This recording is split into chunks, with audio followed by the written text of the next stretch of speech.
Meu nome é Caroline de Moraes e hoje eu quero conversar com vocês sobre os instintos do Eneagrama.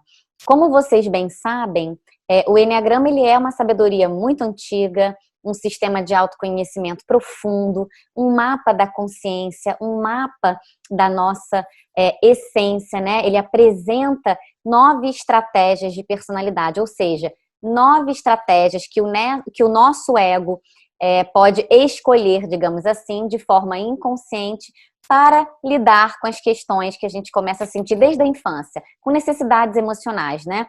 Como eu já falei, essas personalidades são desenvolvidas ao redor de um medo fundamental que foi vivenciado por nós na infância.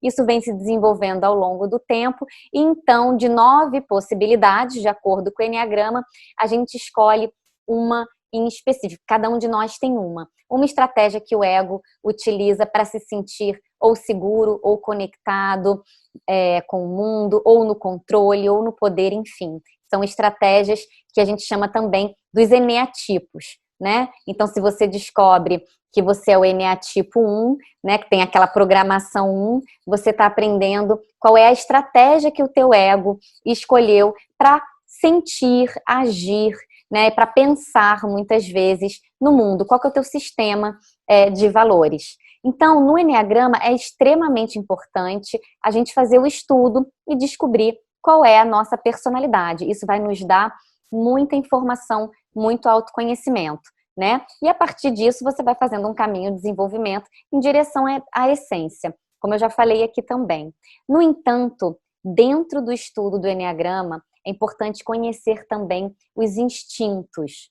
O Eneagrama parte do princípio que são 3 instintos principais que todos nós temos, tá? Então é um instinto de autopreservação, o instinto social e o instinto sexual ou 1 a 1. E por que é importante a gente conhecer e estudar os instintos como um componente dentro do Eneagrama? Porque é justamente a combinação entre a estratégia do ego, ou seja, a nossa personalidade, com os instintos que vai trazer, então, que vai fazer surgir os subtipos instintivos do Eneagrama. E o que seria, então, de forma prática, só para deixar mais claro para vocês?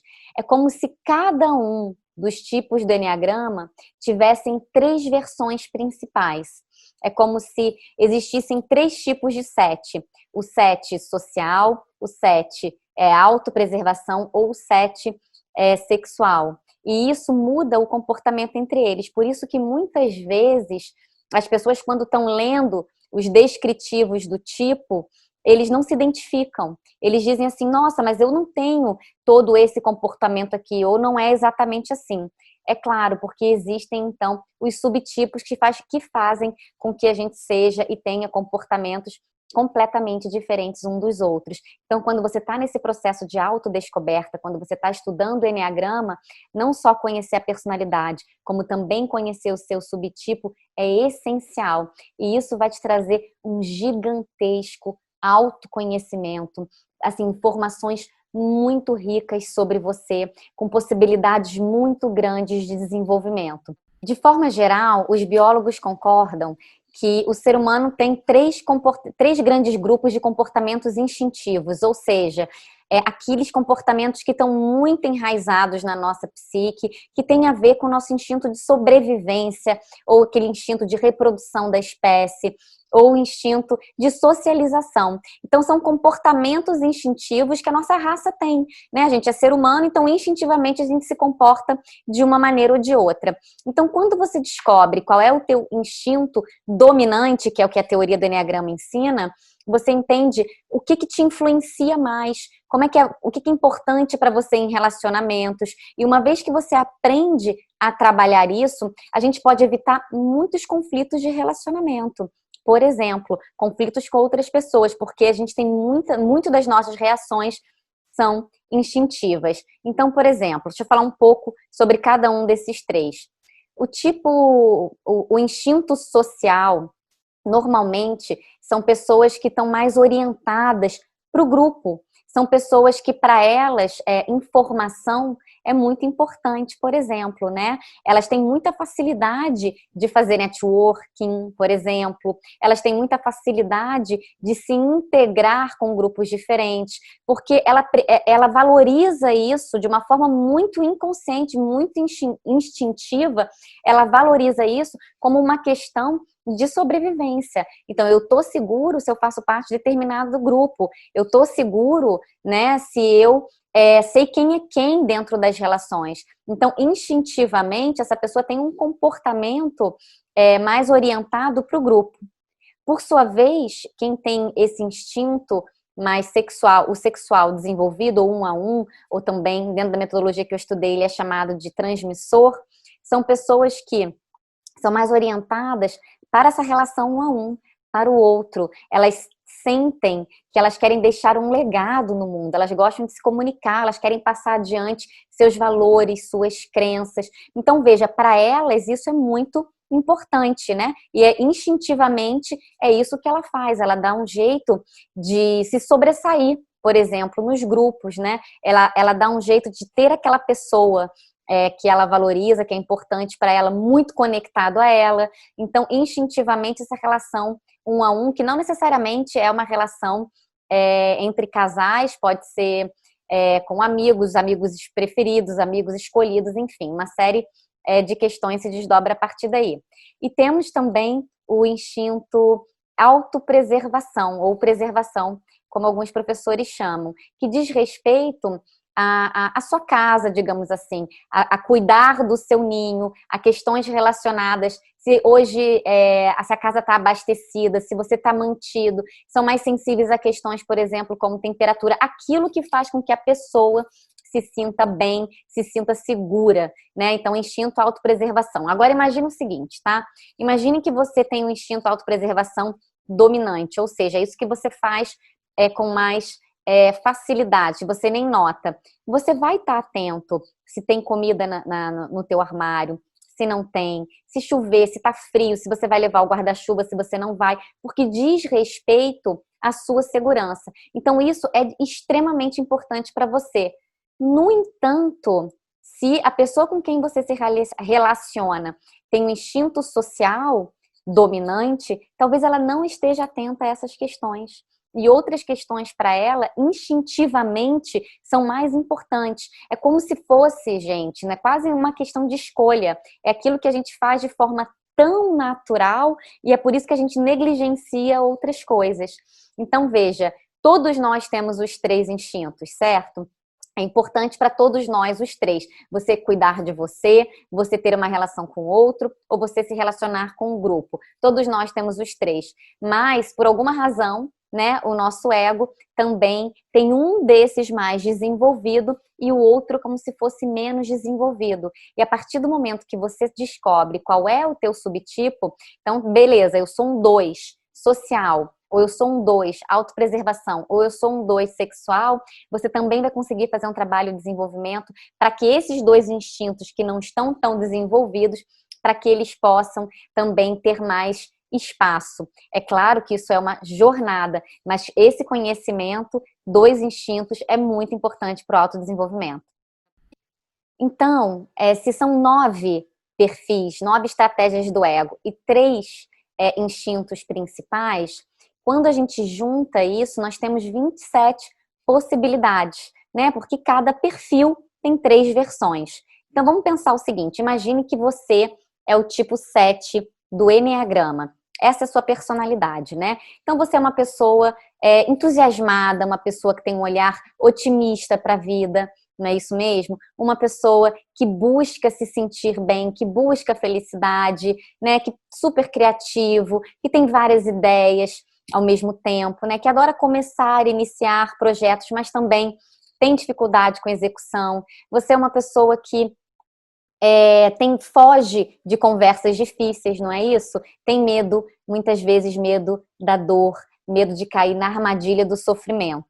Né? Essa estratégia 7 foi desenvolvida lá na infância, ao redor de um medo fundamental, que é o medo da morte, como eu já falei, e aí a estratégia do ego é criar essa máscara, digamos assim, essa máscara da alegria, quando na verdade o que está na essência é uma outra coisa. Então você lê ali o descritivo do tipo 7 e você fica um pouco curioso para entender mais. E aí você vai buscando informações e você olha e fala assim, nossa, mas eu não sei se eu sou 7, porque nem tudo que está escrito aqui combina exatamente comigo. E é verdade, porque a gente precisa descobrir o subtipo. Então, por exemplo, se você é um 7 social, o 7 social, ele vai estar orientado para o grupo, ele vai, inclusive, deixar metas pessoais dele para perseguir metas para o grupo, ele vai olhar para os outros, né? Muitas vezes os 7 sociais se confundem com 2.